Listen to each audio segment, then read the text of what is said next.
towards the lighthouse. The channel that the lighthouse sits on is known as the Salt Run. And once upon a time, dancing the Salt queen. Run.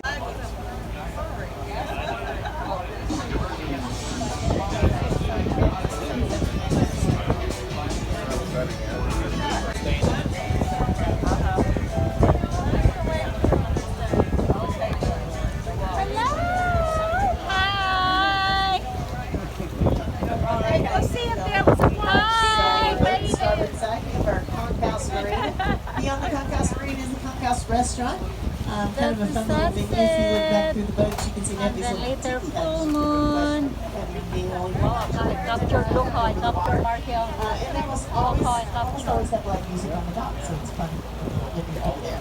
Now up ahead of us, we've got our lighthouse here in St. Augustine. Not the first lighthouse that was built here, it's actually the second. The first lighthouse was an inverted Spanish watchtower. Too close to the shore, that actually slid right off the water. So this one was built in 1874. It's 165 feet tall, makes it the 8th tallest lighthouse in the country, the 2nd tallest lighthouse in Florida. The only one that's taller in Florida is the Montana Lighthouse down the San Daytona. Even though it's taller, somehow we managed to get more steps in there. 219 steps in the top. Every single one, once you reach that top of the tower, you have a 20-mile view in every direction. And you have got your workout equipment, so you can turn off 2 boxes. Now, a lot of people think the location of our lighthouse is here, and it was not here. So it made sense to put the lighthouse in that location. Yeah, as I mentioned, The lighthouse. We're gonna go on Saturday for a tour. Wow, that is so stunning place, and the boat tour. Oh, I see them. Lighthouse and hi, enjoy. Yes, the sunset is so beautiful. Yeah, that's the sunset here in St. Augustine, Florida. Hi. Hi. Hi.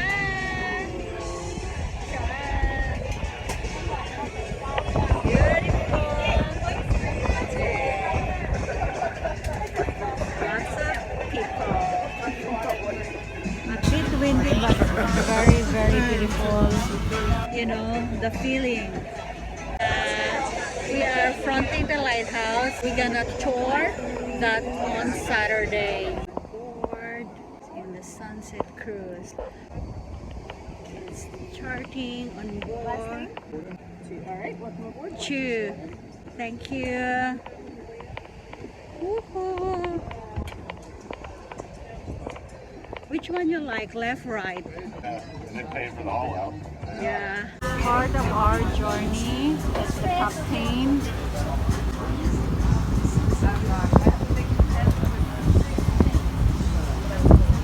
Very beautiful place.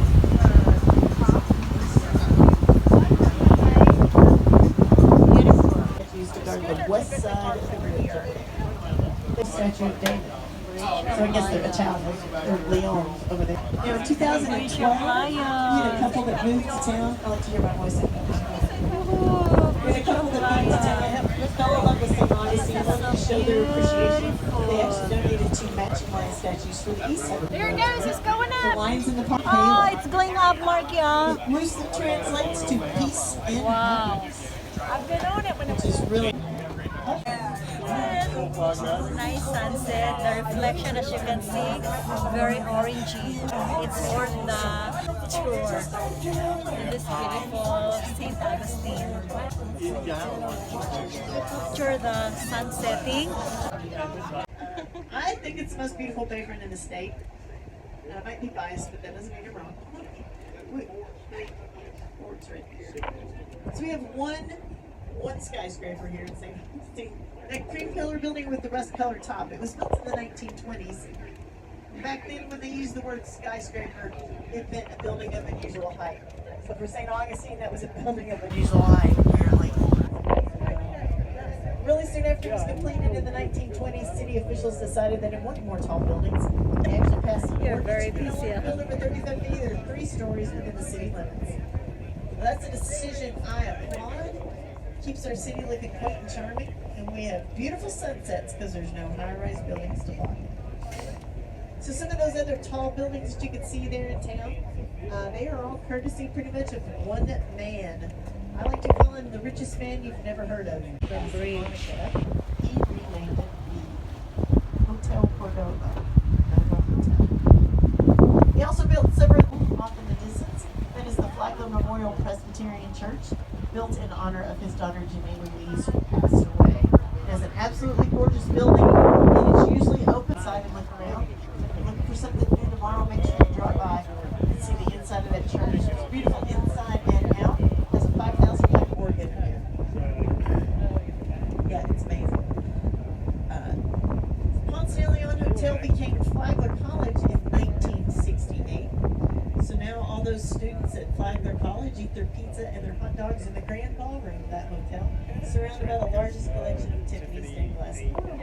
Now they do a tour at the Flagler College called the Flagler Legacy Tour. If you're looking for something else to do tomorrow, it's one of my favorite tours in town. I would highly recommend it.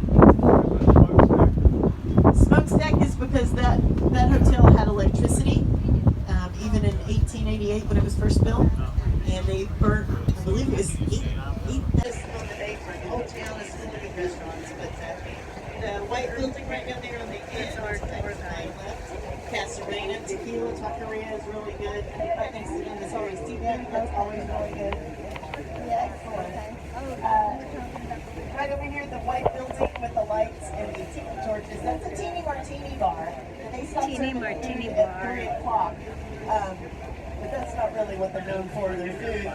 It's kind of like a Cheesecake Factory, except with martinis. So it's a little less fattening, a lot more fun.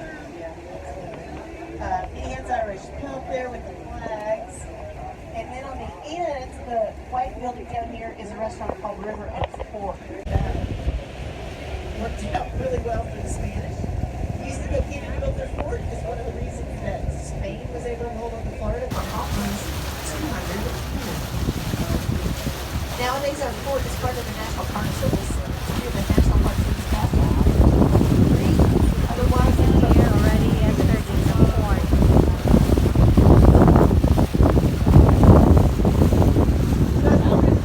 We've done our sunset tour. Oh my, it's really fascinating.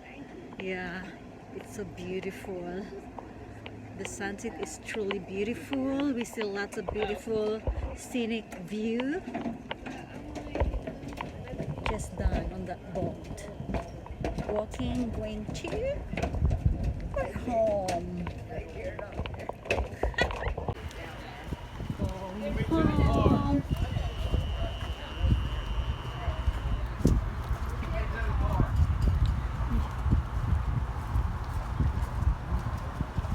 Where are we gonna go?